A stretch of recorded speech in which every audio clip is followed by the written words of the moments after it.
नमस्कार। आज मैं फिर आपके सामने अपराध की एक और घटना लेकर आया हूं।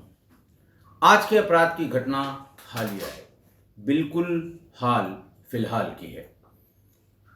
उत्तर प्रदेश में एक जिला है गोंडा, आप परिचित होंगे।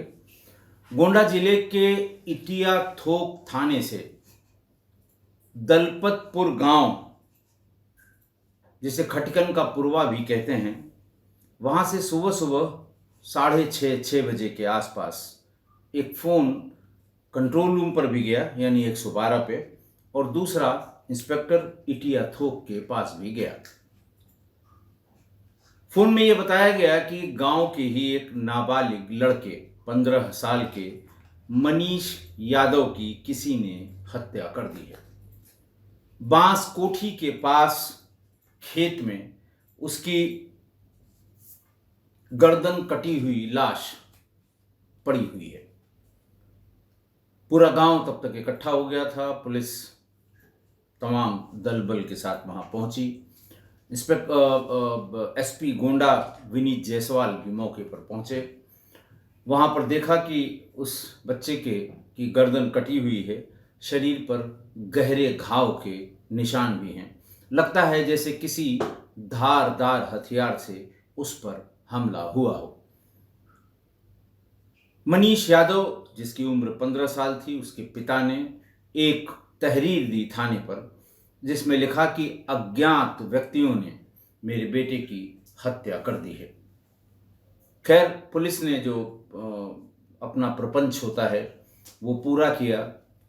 लाश का पंचनामा किया, सील किया, पोस्टमार्टम के लिए भेजा, डॉग स्क्वाड बुलाया, फॉरेंसिक वालों को बुलाया, क्राइम ब्रांच वालों को बुलाया।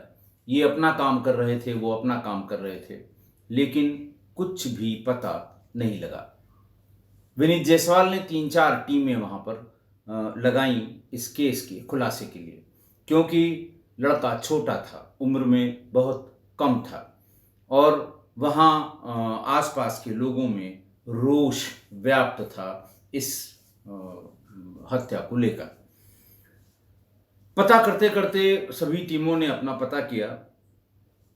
लोग वजह जानना चाहते थे और पुलिस भी वजह की तलाश कर रही थी कि हर हत्या के पीछे कोई न कोई वजह रहती है। मुख्य मैंने आपको बहुत पहले बताया, पुलिस शुरुआत जर जोरू जमीन से करती है। जमीन का कोई झगड़ा इन बच्चों के पिता से या उसके परिवार से, आसपास कहीं कोई जमीन का झगड़ा नहीं था। किसी से पैसे की लेन देन का भी कोई मसला नहीं था। इसी बीच में लोगों ने कहा कि साहब, आखिर ऐसा तो नहीं था किसी चक्कर में, लड़की वड़की के चक्कर में। ज़्यादातर लोगों ने कहा कि अरे साहब, अभी उसकी उम्र ही कितनी थी। लेकिन कुछ लोगों ने यह भी कहा कि इसका एक दोस्त था, और 24 घंटे का दोस्त, मुकेश यादव उसका नाम था। उसकी भी उम्र कोई यही 15-16 साल रही होगी।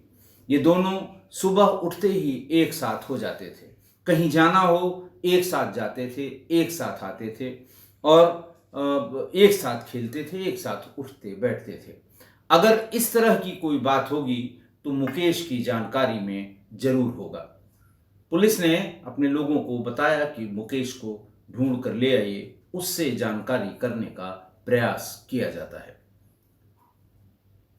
पुलिस को भी ये सरप्राइज सा लगा, और लोगों को भी, कि मुकेश न तो हत्या वाले दिन दिखाई दिया, न उसके एक दिन बाद तक कहीं आसपास दिखाई दिया। पुलिस ने घर वालों से पूछा तो उसने कहा, साहब, रात में ये लोग तिलक गए थे, दोनों दोस्त किसी तिलक को अटेंड करने गांव में ही।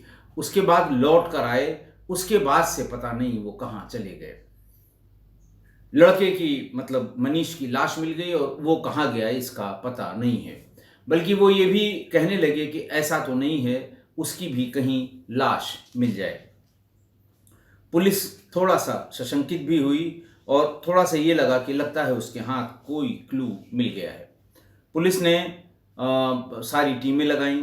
उसके पास एक मोबाइल था, मोबाइल नंबर का पता किया।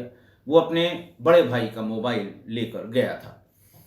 बहरहाल पुलिस ने ट्रैक किया, और घटना के 3 दिन बाद, यानी 21 की सुबह की घटना थी। 23 तारीख को मुकेश यादव गिरफ्तार हो गया, पकड़ लिया गया, थाने पर लाया गया। उससे पूछा गया कि आखिरकार तुमने क्यों इसकी हत्या की, जबकि वो तुम्हारा बहुत ही जिगरी दोस्त था। मुकेश ने कहा कि बेशक वो मेरा बहुत अच्छा दोस्त था, हम लोग सुबह शाम एक साथ रहा करते थे, हम लोगों में कोई भेदभाव इस तरह का नहीं था, लेकिन वो अक्सर मेरी बहन के ऊपर टिप्पणियां करता था। चलिए, अलग से उसने टिप्पणी कर दी और बहन ने नहीं बताया तो हमें नहीं पता लगता, लेकिन मेरी प्रेजेंस में बहुत भद्दे भद्दे कमेंट करता था। मैंने कई बार मना किया कि मेरी बहन है, मेरे सामने इस तरह की बात मत किया करो। वो हंस के टाल जाता था, अरे ऐसे ही कह दिया मैंने और कोई बात नहीं है, लेकिन फिर वही बात रिपीट करता था। मुकेश ने बताया कि हम कई बार कह चुके, लेकिन वो मानने को तैयार नहीं था। और कभी कभी तो वो इतनी जिसको कहते इतनी हिम्मत थी कि मुझसे ही मेरी बहन के शारीरिक नापजोक का जिक्र करता था, विश्लेषण करता था। कहा सुनी भी होती थी, लेकिन हंस के टाल जाता था और फिर हाथ में हाथ डाल के चलो और फलां जगह चलते हैं। लेकिन मैं परेशान हो गया था। शनिवार की रात यानी 20 अप्रैल की रात हम दोनों परिवारों को गांव के एक तिलकोत्सव का आमंत्रण था। घर से बताया गया कि हम लोगों को भी जाना है। मनीष मुकेश के घर गया और बोले चलो आज हम लोग साथ साथ, मतलब चलना ही था कि चलो टाइम हो गया है, तिलक में चला जाए, तिलक चढ़ने का समय। शाम के समय ज़्यादातर तिलकोत्सव के कार्यक्रम होते हैं। शाम के समय वो गया, तिलक में पार्टिसिपेट किया।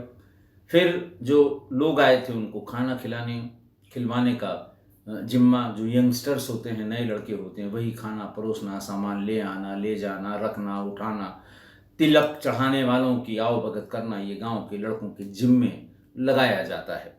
इन दोनों को भी जिम्मा दिया गया और ये दोनों भी अपने काम से अपनी जिम्मेदारी में इन्होंने वो काम धाम करना शुरू किया।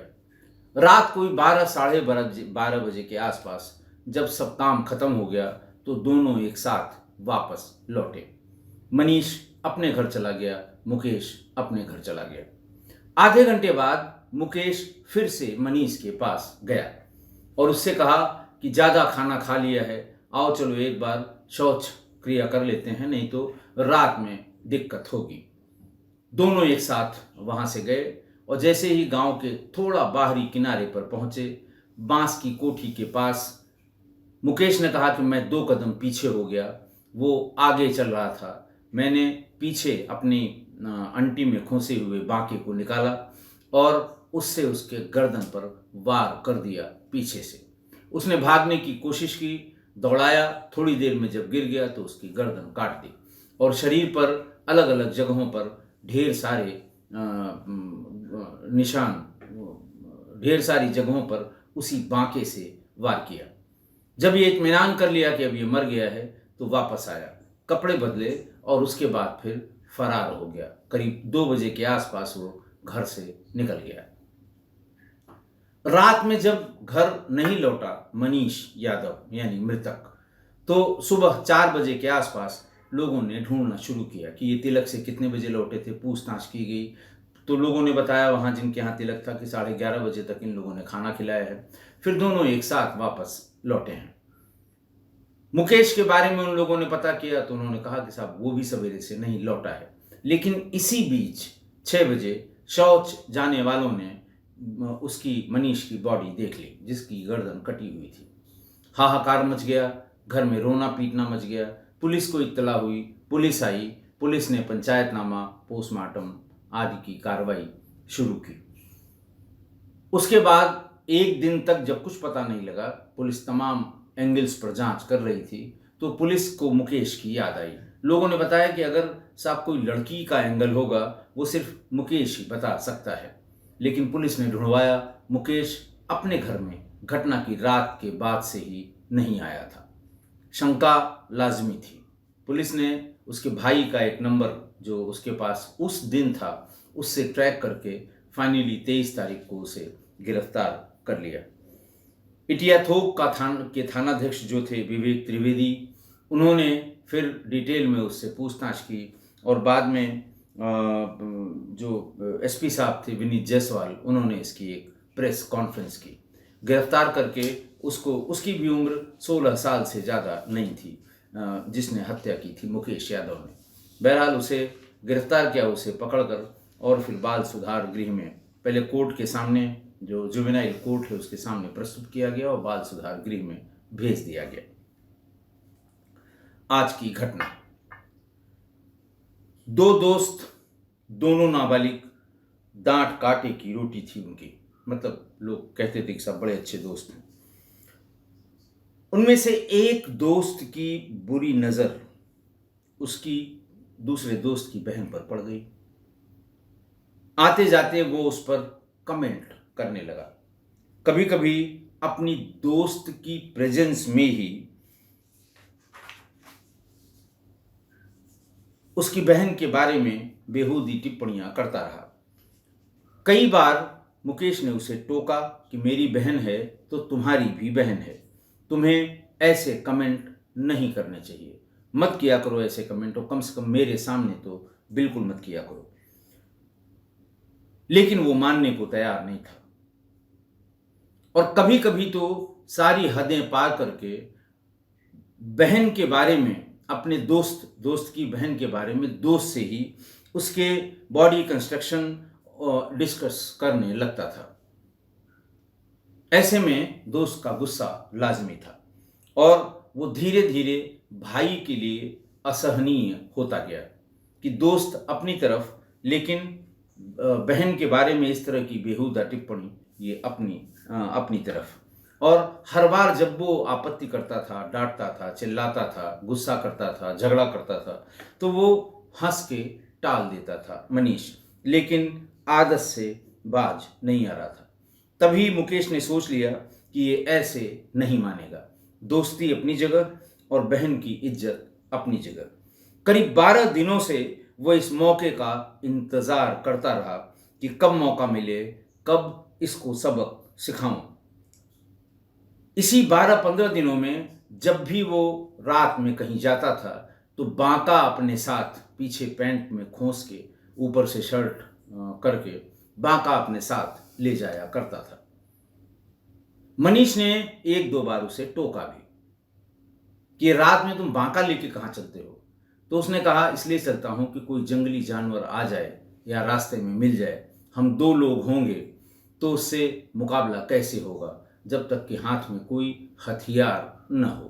तो खैर बात आई गई होती थी। 20 अप्रैल की रात गांव में ही एक तिलक समारोह था। दोनों ही परिवार, जैसा मैंने बताया, आमंत्रित थे। दोनों दोस्त एक साथ गए तिलक में और फिर वहाँ खाना खाया। उसके बाद वहाँ उनको गांव के लड़के जब एक साथ सब खाना बांटने और इन सब का काम शुरू करते हैं, वो सब भी किया। लेकिन शाम के समय जब ये तिलक चढ़ रहा था, उसी समय मनीष की नज़र, अच्छा तिलक में आपको बताऊं महिलाएं बहुत बड़ी संख्या में आती हैं और उनकी नज़र लड़की वालों के लाए गए चढ़ावा के सामान पर रहती है, क्योंकि यही पैमाना होता है कि लड़की वाले कितने सक्षम हैं, कितने मजबूत हैं, कितने पैसे वाले हैं।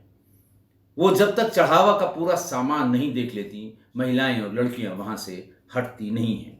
गिनती रहती हैं कितने टोकरी फल के हैं, कितने मिठाई के डिब्बे हैं, कितने थान कपड़े आए हैं, कितनी और किसके लिए साड़ियाँ आई हैं, गहने क्या क्या आए हैं।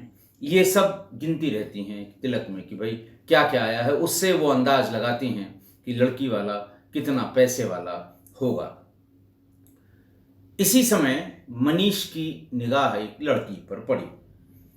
उसने मुकेश से कहा कि देखो मुकेश, बुरा मत मानना, लेकिन ये लड़की तुम्हारी बहन, नाम लेके बताया, कि उसी की तरह लग रही है। और फिर उसका शारीरिक वर्णन मुकेश से ही करने लगा। थोड़ी देर तक मुकेश ने इसे बर्दाश्त किया। फिर उसने कहा कि देखो ये सब बंद करो, ये बकवास एकदम बंद करो, ये सब तुम देख रहे हो अपने तक रखो, मुझे क्यों सुना रहे हो, मेरा क्या लेना देना इससे। मेरी तो नज़र भी उस लड़की पर नहीं गई। इतना कहने के बाद मनीष फिर हंसा और चुप हो गया। लेकिन ये बात मुकेश को घर कर गई। 12:30 बजे सब काम खत्म करके वो वापस लौटे। रास्ते में भी उसने कोशिश की कि अगर मौका मिल जाए, बांका वो लिए हुए था, कि इसकी गर्दन काट दूं। लेकिन तिलक से लौटने वालों की भीड़ ज़्यादा थी। थोड़ी थोड़ी देर में कोई न कोई आ जा रहा था और मुख्य मार्ग पर अगर वो ऐसा करता तो तुरंत पता लग जाता कि किसने किया है। दोनों 12:30 बजे के आसपास अपने अपने घर पहुंच गए। आधे घंटे बाद मुकेश फिर मनीष के यहाँ आया और उससे कहा कि बहुत ज़्यादा खा लिया हम लोगों ने और चलते हैं, शौच कराते हैं, नहीं तो रात भर परेशान होना पड़ेगा, दौड़ना पड़ेगा। मनीष फौरन राजी हो गया। दोनों वहाँ से गए। ये पहले से ही तय करके गया था कि आज इसे नहीं छोड़ूंगा। बांस की कोठी के पास पहुंचते ही थोड़ा धीमा हो गया मुकेश, मनीष को आगे जाने दिया और फिर जैसे ही 4 कदम या 2 कदम पीछे हुआ, अपना बांका निकाल के मनीष की गर्दन पर वार कर दिया। वो भागा, लेकिन मुकेश ने दौड़ाकर उसकी गर्दन काट दी और शरीर पर बहुत वार किए। जब देखा कि मर गया तो वहां से चला आया और फिर डर के मारे भाग गया।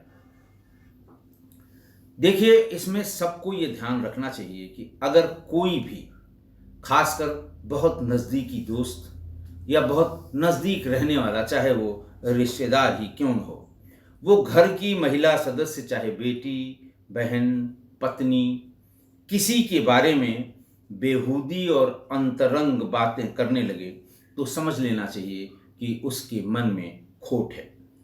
ऐसे ही कोई लड़की या महिला किसी पारिवारिक मर्द, चाहे वो बेटा हो, पति हो, भाई हो, देवर हो, इनके बारे में इस तरह की टिप्पणी करने लगे तो ये मान के चलिए कि उसके मन में खोट है और वो चाहे जितना नज़दीकी हो, चाहे जितना अच्छा दोस्त हो, चाहे रिश्तेदार ही क्यों न हो, उससे तुरंत दूरी बना लीजिए।